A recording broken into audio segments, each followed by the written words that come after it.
আসসালামু আলাইকুম ওয়া রাহমাতুল্লাহি ওয়া বারাকাতুহু নাহমাদুহু ওয়া নুসাল্লি আলা রাসূলিহিল কারীম আম্মা বাদ। সম্মানিত দর্শকবৃন্দ, আজকে আমরা আলোচনা করব ইমামতির কিছু জরুরি মাসলা মাসাইল নিয়ে।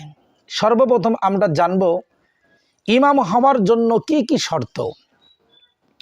ইমামতির জন্য শর্ত হলো ইমাম মুসলমান হওয়া, বালেগ হওয়া, পুরুষ হওয়া, জ্ঞানী হওয়া, মুত্তাকি হওয়া, অর্থাৎ সকল প্রকার হারাম ও মাকরু তাহরিমি ও বিদাতি কাজ থেকে বেঁচে থাকা, শরঈ ওজর থেকে মুক্ত হওয়া, যেমন বোবা, তোতলামি ইত্যাদি না থাকা, নামাজের মাসাইল সম্বন্ধে অবগত হওয়া, অর্থাৎ নামাজের ফরজ ওয়াজিব জানা, কি কি কারণে নামাজ নষ্ট হয়ে যায় তা জানা, কি কি কারণে সাহু সেজদা ওয়াজিব হয় এগুলো জানা, সহি শুদ্ধভাবে এতটুকু কোরআন মুখস্থ থাকা যার দ্বারা নামাজের সুন্নাত কেরাত, সুন্নাত তরিকায় কেরাত পড়া যায়।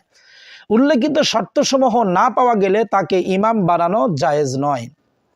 কয়েকজন লোক যদি নামাজ পড়ার জন্য একত্র হয় তাহলে উপস্থিত লোকদের মাঝে ইমামতি করার অধিকার কে রাখে, কার হক আছে?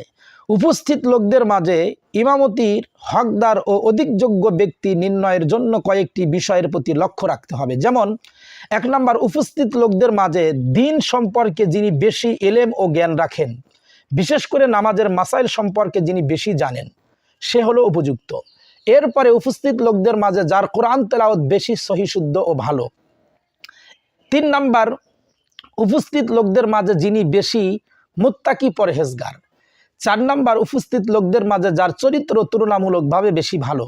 5 নম্বর, উপস্থিত লোকদের মাঝে যার বংশ উত্তম এবং কণ্ঠস্বর ভালো। 6 নম্বর, উপস্থিত লোকদের মাঝে যিনি বেশি পরিষ্কার পরিচ্ছন্ন অবস্থায় থাকেন। 7 নম্বর, উপস্থিত লোকদের মাঝে যার বয়স বেশি। এগুলো হলো ইমামতি করার সবচাইতে বেশি হকদার, এবং এই সমস্ত যোগ্যতা যাদের ভিতরে আছে তারাই ইমাম হওয়ার জন্য বেশি যোগ্যতা রাখে। যদি কোনো ব্যক্তি ঘরে নামাজে জামাত করা হয় তাহলে ওই নামাজের ইমামতি বেশি হকদারকে। যদি কোনো ব্যক্তির ঘরে নামাজের জামাত করা হয়, ব্যবস্থা করা হয়, ওই নামাজের ইমামতির বেশি হকদারকে। যদি কারো ঘরে নামাজ আদায় করা হয় তাহলে ঘরের মালিকই ইমামতির সর্বাধিক হকদার। এরপরে ঘরের মালিক যাকে নির্বাচন করবে সে ইমামতির হকদার রাখে। তবে ঘরের মালিক যদি মূর্খ থাকে তাহলে উপস্থিত মুসল্লিদের মাঝে যিনি নামাজের মাসআলা বেশি জানেন তিনি ইমামতির উপযুক্ত বলে বিবেচিত হবে। মসজিদের ইমাম নির্ধারিত আছে, তিনি উপস্থিত থাকা অবস্থায় অন্য কেউ নামাজের ইমামতি করতে পারবে কি না। মসজিদের নির্ধারিত ইমাম উপস্থিত থাকা অবস্থায় অন্য কেউ নামাজের ইমামতি করতে পারবে না। নির্ধারিত ইমাম উপস্থিত থাকা অবস্থায় অন্য কেউ তার অনুমতি ছাড়া ইমামতি করা মাকরু, যদিও মসজিদের নির্ধারিত ইমামের যোগ্যতা কম থাকে। তবে নির্ধারিত ইমাম নিজেই যদি কাউকে ইমাম বানায় তাহলে কোনো অসুবিধা নেই।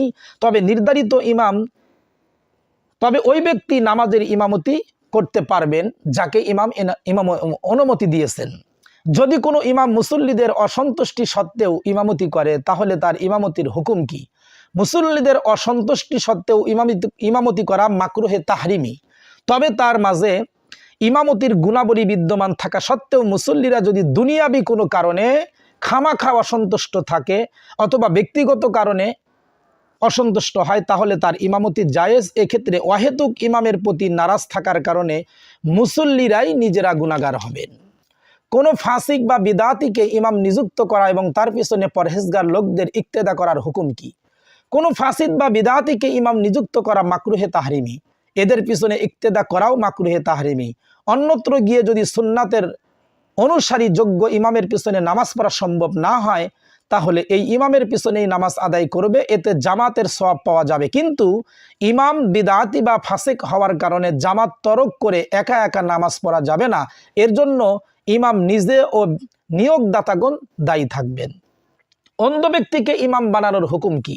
অন্ধ লোককে ইমাম বানানো মাকরুহে তানজিহি। তবে যদি অন্ধ লোকটি জ্ঞান মর্যাদায় প্রতিষ্ঠিত হয়, সকলের চেয়ে উত্তম হয় এবং পবিত্রতা অর্জন করতে সক্ষম হয়, আর মানুষ তাকে ইমাম বানাতে কোনো আপত্তি না করে তাহলে মাকরু হবে না, বরং তাকে ইমাম বানানোই উত্তম। দাড়িবিহীন সুশ্রী ছেলেকে ইমাম বানানোর হুকুম কি? দাড়িবিহীন সুশ্রী ছেলেকে ইমাম বানানো মাকরুহে তানজিহিদ। যদি ইমামতির যোগ্য কোনো বয়স্ক লোক উপস্থিত থাকে তাহলে দাড়িবিহীন সুশ্রী ছেলেকে ইমাম না বানানোই উচিত। ইমামের জন্য রুকু সেজদা ও কেরাত দীর্ঘ করার হুকুম কি? সুন্নাত কেরাতের চেয়ে দীর্ঘ কেরাত পড়া, রুকু সেজদায় খুব বেশি দেরি করা ইমামের জন্য মাকরুহে তাহরিমি। এজন্য ইমামের উচিত হলো মুক্তাদিদের প্রয়োজন, দুর্বলতা সব কিছুর প্রতি লক্ষ্য রাখা। তাদের মধ্যে যে সবচেয়ে দুর্বল অথবা যার প্রয়োজন সবচেয়ে জটিল তার প্রতি লক্ষ্য রেখে নামাজ পড়ানো উচিত। মুসল্লিদের প্রয়োজনের প্রেক্ষিতে মাসনুন কেরাতের চেয়েও ছোট কেরাত পড়া ভালো, যাতে মুসল্লিদের সমস্যা না হয়, কারণ এতে করে ধীরে ধীরে জামাত ছোট হয়ে যাবে, মুসল্লি কমে যাবে। আর রুকু সেজদায় তাসবিহ ইমাম সাহেবের জন্য ধীরস্থিরভাবে 5 বার পড়া মুস্তাহাব, যাতে করে মুক্তাদিগণ কমপক্ষে 3 বার পড়তে পারেন। 5 বারের বেশি পড়া মাকরু, কিন্তু যদি মুক্তাদিগণ 3 বারের বেশি পড়েন এতে নামাজের কোনো ক্ষতি হবে না, বরং পড়তে পারলে ভালো। মুক্তাদিগণ যদি পাগড়ি বাঁধা থাকে তাহলে ইমাম সাহেব পাগড়ি ছাড়া ইমামতি করতে পারবেন কিনা?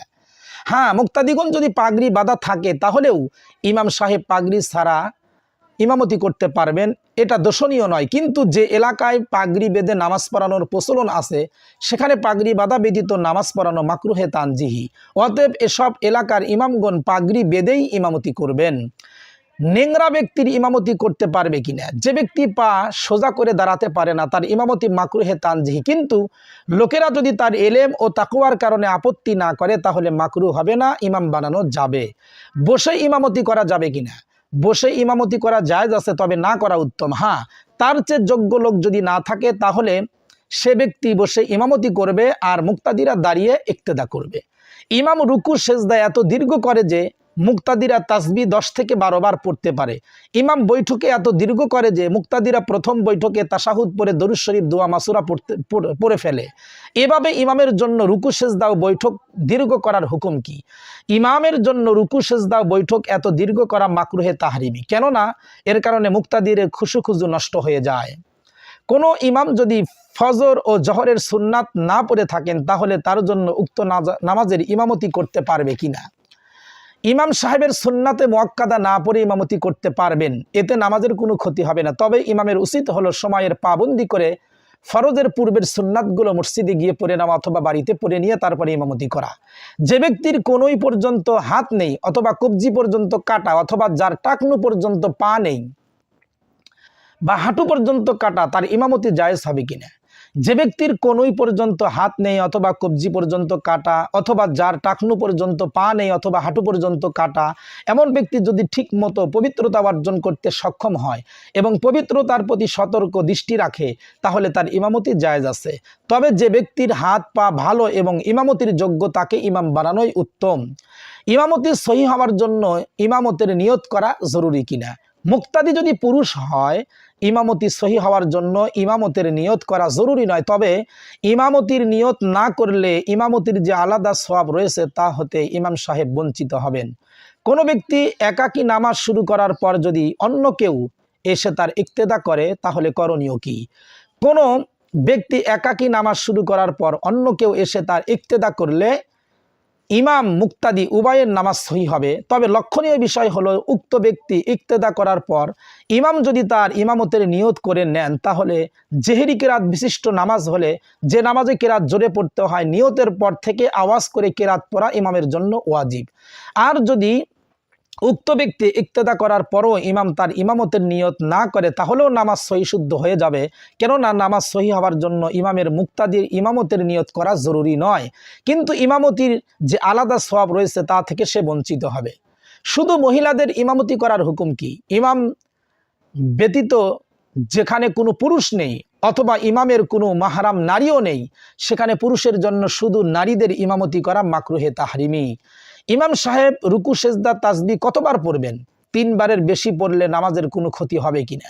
ইমাম সাহেব রুকু সেজদার তাসবিহ ধীরস্থিরভাবে 5 বার পড়বেন, এটাই তার জন্য মুস্তাহাব, যাতে করে মুক্তাদিরা কমপক্ষে 3 বার পড়তে পারেন। তবে ইমাম সাহেব রুকু সেজদার তাসবিহ 5 বারের বেশি পড়া মাকরু, কিন্তু মুক্তাদিরা যদি রুকু সেজদার তাসবিহ 3 বারের বেশি পড়ে তাতে নামাজের কোনো ক্ষতি হবে না। সম্মানিত দর্শকবিন্দু, এ পর্যন্ত আমরা ইমামতির কিছু মাসলা মাসাইল নিয়ে আপনাদের সামনে আলোচনা করলাম। আগামী পর্বে ইনশাআল্লাহ আল্লাহ পাক রব্বুল আলামিন যদি তৌফিক দেন তাহলে জামাতে নামাজ পড়ার বিষয়ে জরুরি কিছু মাসআলা নিয়ে আপনাদের সামনে আলোচনা করব। আমাদের সাথে থাকার জন্য ধন্যবাদ। আসসালামু আলাইকুম ওয়া রাহমাতুল্লাহি ওয়া বারাকাতুহু।